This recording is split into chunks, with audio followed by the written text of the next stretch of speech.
प्यारे बच्चों, एक बार फिर से स्वागत है आपके अपने चैनल बाला की कोचिंग क्लास में। तो बच्चों, आज हम देखेंगे एनसीईआरटी क्लास 10 मैथ एक्सरसाइज 3.3 का question number second. Question number second इसलिए देखेंगे कि क्वेश्चन नंबर फर्स्ट हमने इससे पहली वाली वीडियो में कर लिया था। अगर आपने क्वेश्चन नंबर फर्स्ट में 4 क्वेश्चन है जो आपने नहीं देखे हैं तो इससे पहली वाली वीडियो आपको मिल जाएगी। आज हम देखेंगे क्वेश्चन नंबर सेकंड। तो चलिए शुरू करते हैं। तो क्वेश्चन नंबर सेकंड हमारा क्या है, देखिए आपको यहाँ साइड स्क्रीन पे क्वेश्चन मिल जाएंगे सारे, ठीक है, क्योंकि यहाँ लिखेंगे तो समय लगेगा, तो हम बुक से पढ़ेंगे, आप यहाँ लिखेंगे, ठीक है। तो क्वेश्चन कह रहा है if we add 1 to the numerator, अगर कोई फ्रैक्शन है इसमें न्यूमरेटर में अगर हम 1 ऐड कर देते हैं एंड सब्ट्रैक्ट करते हैं डिनोमिनेटर में यानी कि नीचे, तो हमारा फ्रैक्शन बनता है, ठीक है। फिर वो कह रहा है अगर मैं कोई फ्रैक्शन यानी कि भिन्न मैं सिर्फ डिनोमिनेटर में 1 ऐड करता हूँ, न्यूमरेटर में कुछ ऐड नहीं करता, तब मेरा फ्रैक्शन बनेगा 1/2। तब आप बताइए फ्रैक्शन क्या है। तो फ्रैक्शन को जानने से पहले हमें 2 चीज चाहिए, न्यूमरेटर और डिनोमिनेटर। तो इन दोनों का हमें पता नहीं है, तो सबसे पहले हम इन्हीं को मानेंगे। चलिए करते हैं। तो सबसे पहले हम क्या करेंगे, द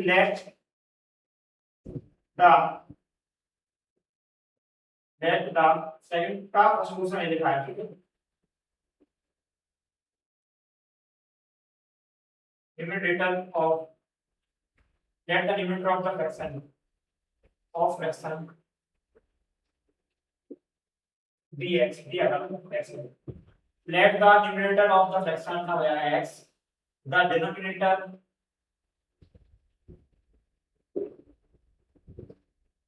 of fraction क्या हो जाएगा y, ठीक है। क्या हो जाएगा, हिंदी वाले बच्चे क्या लिखेंगे, माना कि भिन्न का अंश x है और हर कितना है हमारा y। अब उसने बोला है पहले तो आप फ्रैक्शन लिख लिया भैया।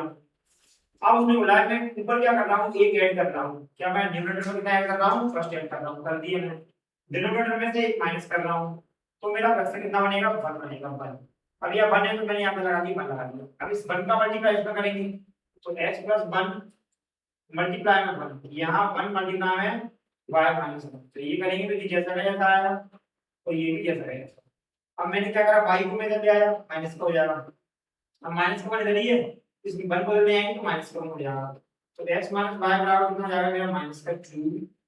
अब देखिए ये हो जाएगी इक्वेशन फर्स्ट। अब मैं सेकंड कंडीशन, ये फर्स्ट कंडीशन है, सेकंड कंडीशन देखिए। पहले आपको लेना है फ्रैक्शन। उसने बोला है न्यूमरेटर में आपको कुछ ऐड नहीं करना, ना माइनस करना, सिर्फ नीचे आपको क्या करना है, 1 ऐड करना है, ऐड करना है ना। हां, क्या करना है, 1 ऐड करना है, तब आपका फ्रैक्शन कितना होगा, 1/2। क्या हो जाएगा, 1/2। अब इसका इधर मल्टीप्लाई करेंगे कितना है, 2x। y - 1 का इसमें करेंगे तो y + 1 जैसा रहता है, तो 2x - 1 और एक ना 1 अपना जैसा रहेगा इसका। ये हो जाएगी हमारी इक्वेशन नंबर सेकंड। अब हम क्या करेंगे, देखते हैं दोनों का, दोनों में हमारा x बराबर नहीं है, y इक्वल है। हम एलिमिनेशन मेथड से करेंगे इस एक्सरसाइज में। तो हम क्या करेंगे, सब्ट्रैक्टिंग करेंगे, दोनों साइन बराबर हैं तो subtracting equation first from second. तो अपन 2 में से 1 माइनस कर लो, 1 में से 2, तो हमारा कितना है, 2x - 2x माइनस y बराबर 1। तो फर्स्ट हमारा क्या है, x माइनस y बराबर -1। अब आप देखिए साइन चेंज होती है, ये प्लस का है तो माइनस, ये माइनस प्लस, ये माइनस हो गया प्लस, y से y चला जाएगा क्योंकि y माइनस का y प्लस का, ये वाला साइन उधर बीच वाला को अपन भूल जाते हैं। 2x में से एक x जाएगा, माइनस का कितना हो जाएगा, x हो जाएगा, प्लस का 2 और प्लस का 1, ये माइनस वाला 1 भूल जाते हैं, कितना होगा अपना 2। तो x की वैल्यू आपकी कितनी आ गई, 2 नहीं 3, 2 और 1 कितना होगा हमारा 3, कितना होगा हमारा 3। अब x की वैल्यू देखिए फर्स्ट में पुट कर दो, और लिखेंगे put value x in equation first. x का मान समीकरण इसमें रख देना, x - y बराबर -2। x की वैल्यू कितनी है, 3 - y, ये -2, तो माइनस का y और माइनस का 3 हो जाएगा, हो जाएगा माइनस का, तो माइनस का y बराबर हो जाएगा माइनस का y, माइनस का मान चल बसा, y बराबर हो जाएगा 5। तो हमारा x का मान भी आएगा, y का भी आएगा। अब x हमारा न्यूमरेटर था और y हमारा डिनोमिनेटर था, ध्यान से लिया है। तो यहाँ से लिखेंगे hence the fraction is क्या आया हमारा 3/5। तो ये हो गया अपना क्वेश्चन नंबर सेकंड का फर्स्ट। अब अपन करेंगे क्वेश्चन नंबर सेकंड का सेकंड। आप इसकी जोड़ लेना, ठीक है। सेकंड का सेकंड देखिए क्या कह रहा है। सेकंड का सेकंड क्वेश्चन कह रहा है 5 years ago Nuri was twice as old as Sonu। मतलब नूरी और सोनू की दोनों की बात हो रही है, तो दोनों बात आपस में बात करते हुए कह रहे हैं कि 5 साल पहले नूरी सोनू की कितनी उम्र थी, 3 उम्र, मतलब 22 थी। फिर बोल रहा है कि 10 year later Noori will be twice as old Sonu. तो 10 साल बाद नूरी कितनी है, सोनू की दोगुनी है। तो बताइए दोनों की प्रेजेंट एज क्या होगा। चलिए शुरू करते हैं, देखते हैं। सबसे पहले हम दोनों की एज बताना, तो एज पे मानेंगे, जो पूछ रहा है उसको मानना पड़ता है। लेकिन लेट नूरी सोनू ये ना, ठीक है, let the age of नूरी, तो नूरी को हमने मान लिया कितना, x year. the age of Sonu, Sonu को मान लिया हमने y ईयर। ठीक है, अब हम करेंगे अकॉर्डिंग टू क्वेश्चन। पहले उसने बोला 5 ईयर है, 5 ईयर मतलब 5 साल पहले। अगर हम 5 साल पहले की बात कर रहे हैं, ये वो मतलब पहले हुआ हमारा, तो ये नूरी की एज है और ये हमारी सोनू की एज है। बोलो हाँ। अगर अभी ये x का है, 5 साल पहले कितने होगा, 5 माइनस कर दो। 5 साल पहले ये कितना होगा, 5 रुपये का करना माइनस कर दो। जैसे अगर तुमने बोला मेरी उम्र अभी 30 साल है, 5 साल पहले कितनी, 30 माइनस 5, माइनस करेंगे कि नहीं करेंगे, तो करेंगे। ठीक है, अब उसने बोला है कि 5 में जाएगा न्यूली माइनस 5, तो ये 3 न्यूली है, कितनी है, 3 न्यूली, 5 मतलब 3 न्यूली। तो ये अगर 3 न्यूली है तो इसको डी मान देंगे। ऐसा क्यों, तो बीच में लगा इक्वल, इसको बराबर कर देंगे। x - 5, 5 ये हो जाएगा आपका 3y, ये हो जाएगा माइनस कर देंगे। x जैसा रहेगा 3y को लेना है माइनस का, ये हो जाएगा माइनस कर देंगे, 5 हो जाएगा, 5 हो जाएगा प्लस। तो x - 3y बराबर हो जाएगा माइनस का 10। Equation first. अब सेकंड कंडीशन देखते हैं। उसने बोला 10 year later, 10 year later, agree बोला, क्या बोला है, हां हमने एग्री बोला। 10 साल बाद, 10 साल बाद क्या होगा, मान लीजिए न्यूली है इस फॉर्म में, 10 साल बाद इसकी एज में 10 कर दो, तो यहाँ इसकी उम्र में क्या करना पड़ेगा, 10 ज्यादा करना पड़ेगा। अब 10 साल बाद न्यूली कितनी है सोनू की, तो आई से दोगुनी है, तो ये अब दोगुनी है तो इसको दोगुना कर दो, आसान है। तो x + 10 बराबर कितना हो जाएगा, 2y + 20। तो ये x 2y इधर जाएगा तो माइनस का हो जाएगा, तो यहाँ जाएगा 20, तो 10 इधर जाएगा माइनस का, तो x - 2y बराबर कितना हो जाएगा, 10। x - 2y बराबर 10 हो जाएगा हमारा। ठीक है, ये हो जाएगी हमारी इक्वेशन नंबर सेकंड। अब इन दोनों इक्वेशन को अपन क्या करेंगे, माइनस कर देंगे, दोनों में x अपना क्या सेम है। ठीक है, तो यहाँ करना है subtracting equation first from second या सेकंड फ्रॉम फर्स्ट, जो आपको करना है।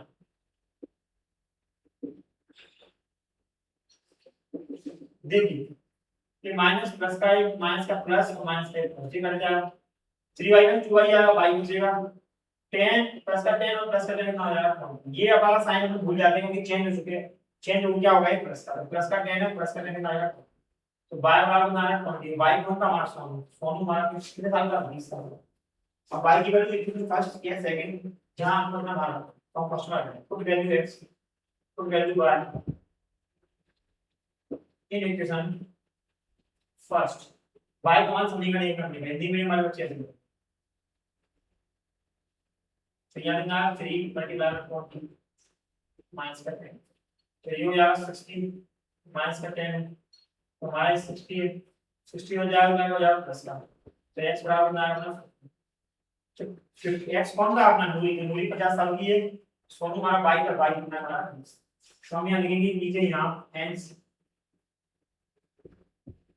the age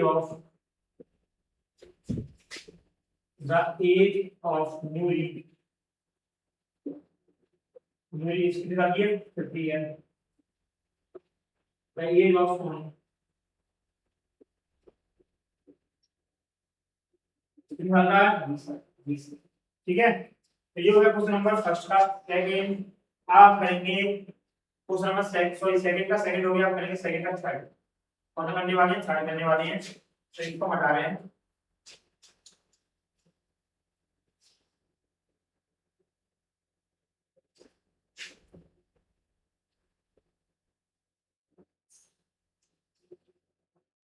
चलिए थर्ड वाला क्वेश्चन क्या है, थोड़ा अच्छा सा क्वेश्चन है। यहाँ लिखा है the sum of two number, the sum of two digit number is 9, मतलब दो अंकों की संख्या इनको जोड़ना है, इनके डिजिट को जोड़ना है, तो सम उनका कितना आ रहा है 9 आ रहा है। कितना आ रहा है 9।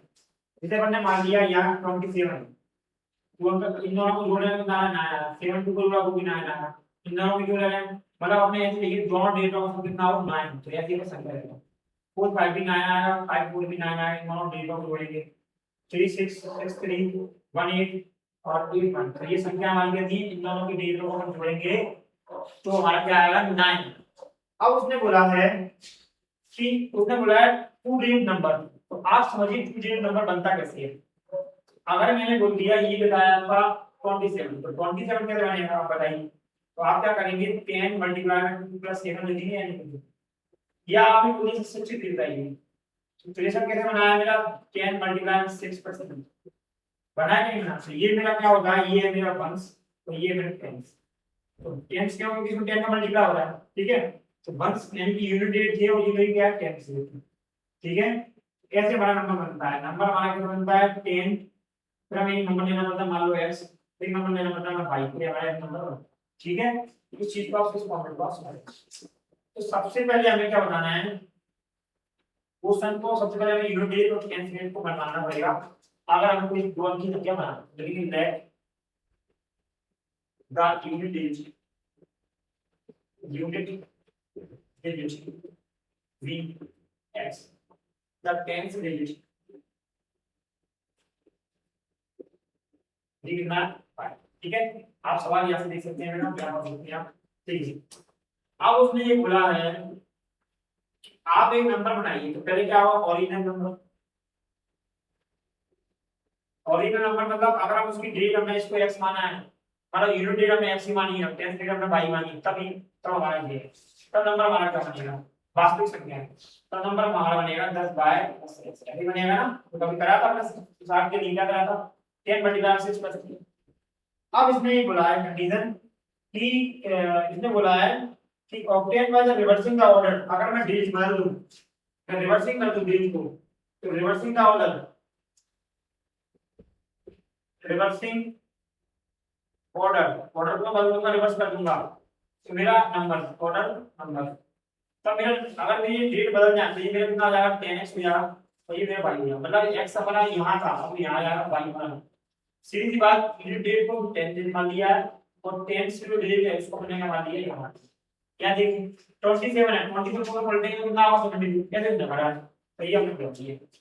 अब वो आपसे कह रहा है जो आपका ओरिजिनल नंबर है और जो आपने अंक पलटे हैं रिवर्सिंग नंबर पलटे हैं ये इसका दोगुना है तो इसको दोगुना कर दो और ये इसका दोगुना है तो इसको दोगुना कर दो। ये उन्होंने बोला है अच्छे से काम करेंगे। इसका मल्टीप्लाई करेंगे कितना है 90 इसका करेंगे कितना है 9x इसका मल्टीप्लाई करेंगे 20x इसका मल्टीप्लाई करेंगे कितना है 2y। अभी 19y है 2y को मल्टीप्लाई करेगा होगा माइनस का यहाँ होगा आपका 20x 9x इधर जाएगा तो जाएगा माइनस ये बचेगा आपका 88y यहाँ बचेगा आपका 11x। अब आपको क्या करना है y और x की वैल्यू बनाना है तो हमारा क्या है 88 हमारा ये y मल्टीप्लाई में है ठीक है। ये बेसिकली लगा कैसे है ऐसे लिखा आप समझिए 88 मल्टीप्लाई बाय यहाँ लिखा है 11 मल्टीप्लाई में x मुझे x और y की वैल्यू बताना है मैं यहाँ कर देता हूँ ठीक है। तो अगर मुझे बताना है तो मेरा y के अंदर कैसा x के में मल्टीप्लाई है तो आया डिवाइड 11 हमारा जैसा है तो वही है और 88 हमारा क्या था मल्टीप्लाई में तो आया डिवाइड तो ये इसको आप डिवाइड करेंगे तो 1 11 और 11 8 दा तो आपकी y की वैल्यू क्या आएगी 1 और x की वैल्यू आएगी 88। अगर आपको ऐसे समझ में नहीं आया तो आप यहाँ भी कर सकते हैं 11 में 11 11 8 जा 83 ये x के बराबर क्या आ जाएगा 8 y के बराबर क्या आएगा ऐसे भी आप कर सकते हैं। तो ये मेरी वैल्यू आ गई है। अब मुझे क्या बताना है नंबर्स बताना है तो नंबर मतलब आपको ओरिजिनल नंबर बताना है। अगर वो बोलता है रिवर्सिंग ऑर्डर नंबर बताना है तो अपन इसमें रखते हैं। तो अगर मुझे नंबर्स बताना है ओनली तो मेरा नंबर क्या है 10 बाय प्लस x अब y की वैल्यू मेरी कितनी है 1 x की वैल्यू कितनी है 8 तो ये मेरा हो जाएगा 10 प्लस 8 तो मेरा आंसर आ गया 18 मेरा आंसर कितना आएगा 18। अगर वो बोलता है रिवर्सिंग द नंबर तो इसमें रखते तो हमारा आंसर कितना आता 18। तो ये देख लिया आपने क्वेश्चन नंबर सेकंड का। क्वेश्चन नंबर थर्ड अब हम करेंगे क्वेश्चन नंबर 4।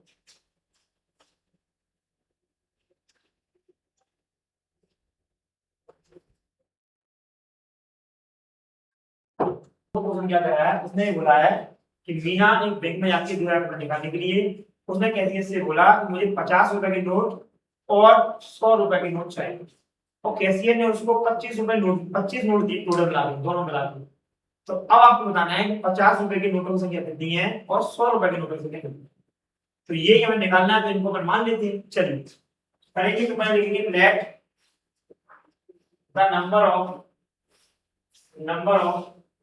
50 रुपीज नोट्स, मतलब 50 रुपए के नोटों की संख्या, the number of 100 rupees notes by 100 रुपए की नोट संख्या बाय अकॉर्डिंगली क्वेश्चन।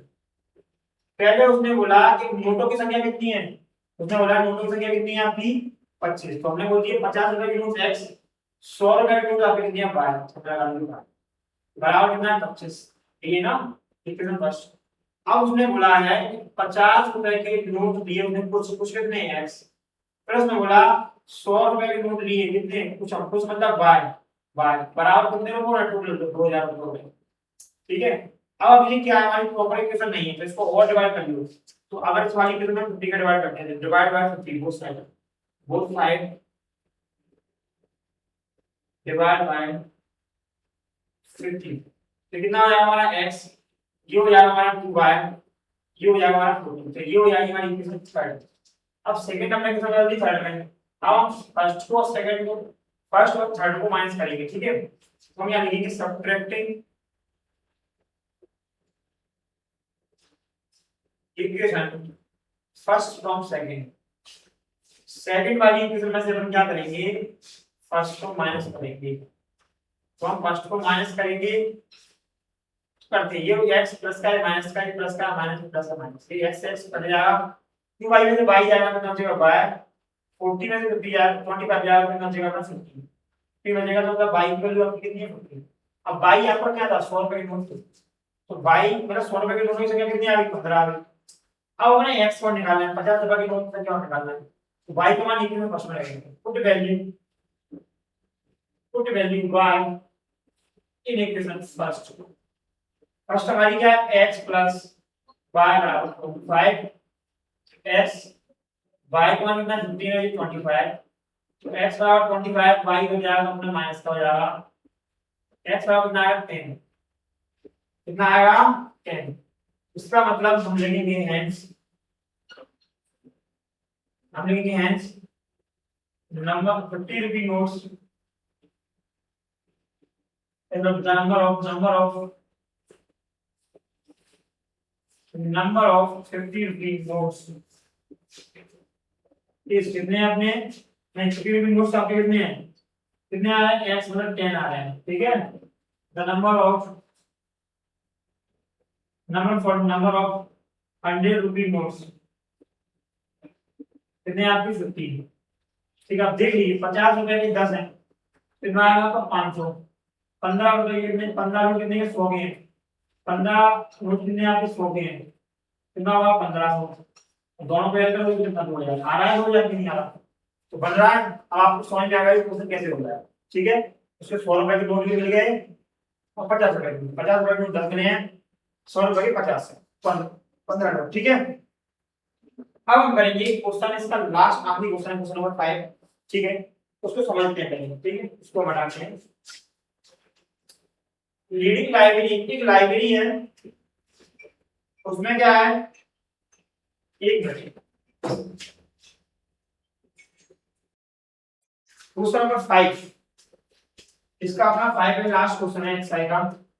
इसके बाद आपको कमेंट करके जरूर बनाना है बच्चों, आपको कमेंट करके बताना है कि अब हमें कौन सी एक्सरसाइज करना है। ठीक है, ठीक है, अब आप बताएंगे कौन सा चैप्टर करना है, कौन सी एक्सरसाइज करना है। ठीक है, तो यहाँ आप करेंगे क्वेश्चन नंबर 5। क्वेश्चन नंबर 5 ये कह रहा है अ रीडिंग लाइब्रेरी लैंडिंग लाइब्रेरी है फिक्स चार्ज, एक लाइब्रेरी है फिक्स चार्ज लगता है कितने दिनों का, 3 दिनों का। कितने दिनों का लगता है, 3 दिनों का फिक्स चार्ज लगता है। मालूम कुछ हमने बोल दिया 3 दिनों का फिक्स चार्ज एक्स है, और उसने बोल दिया पर डे का चार्ज भी लगता है। अब पर डे का चार्ज कितना लगता है पता नहीं, वो हमने निकालना है। तो दो लड़कियां, एक सरिता है एक सुश्री है, तो सरिता 27 रुपए पे करती है 7 दिन पढ़ने के, और शशि है वो करती है आपके 21 रुपीज पे करती है। तो आप बताइए फिक्स चार्ज कितना है और पर डे का चार्ज कितना, मतलब फिक्स चार्ज मतलब आपके 3 दिन का डेमो का चार्ज हमको अलग लगेगा, जैसे कि आमतौर की क्वेश्चन पर लगता है, फिर बाकी के दिनों का अलग चार्ज लगेगा, तो वो हमको बताना। ठीक है, करते हैं। तो देखिए अगर आपने बोल दिया हमने लगा let the first 3 day fix charge, हमने बोल दिया x रुपया रखा है, कितना लग रहा है 3 दिन का फिक्स नियत किराया कितना लग रहा है, हिंदी में लिखेंगे माना कि 3 दिन का नियत किराया x रुपया है, यानी कि लेट द फर्स्ट में द, यानी कि per day charge, per day charge, per day का चार्ज कितना लग रहा है, प्रतिदिन का किराया कितना लग रहा है, अपना अपने बोल के 22 कितना लग रहा है। अब अच्छी से समझना इस क्वेश्चन को। अब एक लड़की है सरिता, सरिता है, सरिता ऐसा ही कुछ है, ग्राफ में आप देख लेना। ठीक है, तो अब सरिता कितने दिन पढ़ रही है, 7 दिन पढ़ रही है, कितने दिन पढ़ रही है, 7 डेज। ठीक है, तो 7 दिन पढ़ रही है, अच्छे से समझना है इसको। तो 3 दिन का कितना लग रहा है, x रुपया है, टोटल 7 दिन पढ़ रही है, 3 दिन का लग रहा है x रुपया है, बाकी कितने दिन बचे, 7 दिन में 3 दिन का x है, बाकी कितने दिन बचे, 4 दिन, तो ये हो जाएगा 4y बराबर 27। कैसे आया, 3 दिन का किराया है ये, टोटल में 7 दिन पड़े हैं, तो बाकी के दिन कितने हैं इसके, 4 हैं। ठीक है, इसके बाद ये शशि, ये सुश्री जो भी नाम है इसका, अब वो लड़की पढ़ती है 5 दिन तक पढ़ती है, उसने बोला है 3 दिन का तो फिक्स है x, अब 5 दिन पढ़े हैं उसने, 3 दिन का x है, बाकी कितने दिन बचेंगे, 2 दिन, क्योंकि इसने 5 दिन पढ़ा तो 2 बार बराबर कितना 21, तो ये हो जाएगा आपका 21 सेकंड। ठीक है, इसमें जैसे कर लो माइनस, तो negative subtractive equation first from second, ये सेकंड फ्रॉम फर्स्ट को आप करना है x + 2y 21, यहां आपका आएगा x + 4y 22 minus minus minus ये कट जाएगा, 4y में से माइनस से 2y आएगा, माइनस का 2y, यहाँ इसमें माइनस करें तो माइनस का 6, माइनस से माइनस कट जाएगा, 2y बराबर कितना आएगा 6, y बराबर 6/2, y बराबर 3। अब y अपना क्या था, y माना था पर डे चार्ज, मतलब कि प्रति दिन का किराया आपको दे रहा है, चार्ज देने का 3 रुपए ले रहा है। अब हमें फिक्स चार्ज बताना है, तो y की वैल्यू माना है सभी करेंगे, put value y in equation first, तो इक्वेशन फर्स्ट में अपन रख देते हैं वैल्यू में हमारा कितना आ रहा है x + 4y, यहाँ आया 27, x की वैल्यू x कितना लेता, y की वैल्यू 3 तो 27, ये आएगा आपका 12, ये आएगा 27, तो ये आया आपका 27 - 12, तो x की वैल्यू आई 15, मतलब आपके 3 दिन का फिक्स किराया आपको कितना है 15 रुपये, तो आप लिखेंगे हेंस, हेंस में आपको क्या करना है, hence fix charge for 3 days, ये फिक्स चार्ज में आपका 15 रुपीस, और per day charge, per day का चार्ज कितना लग रहा है आपका 3 रुपीस। ठीक है, तो ये हो गया आपका क्वेश्चन नंबर 5। आई होप आपको एक्सरसाइज समझ में आई होगी, अगर आपको नहीं आती है तो आप कमेंट करके जरूर बताएं। अब आपको ये बताना है कि आपको कौन सा चैप्टर करना है, आप कमेंट करके बताइए सर भाई ये वाला चैप्टर करना है, वही वाला चैप्टर आपको कराया जाएगा। अभी तक के लिए जय हिंद।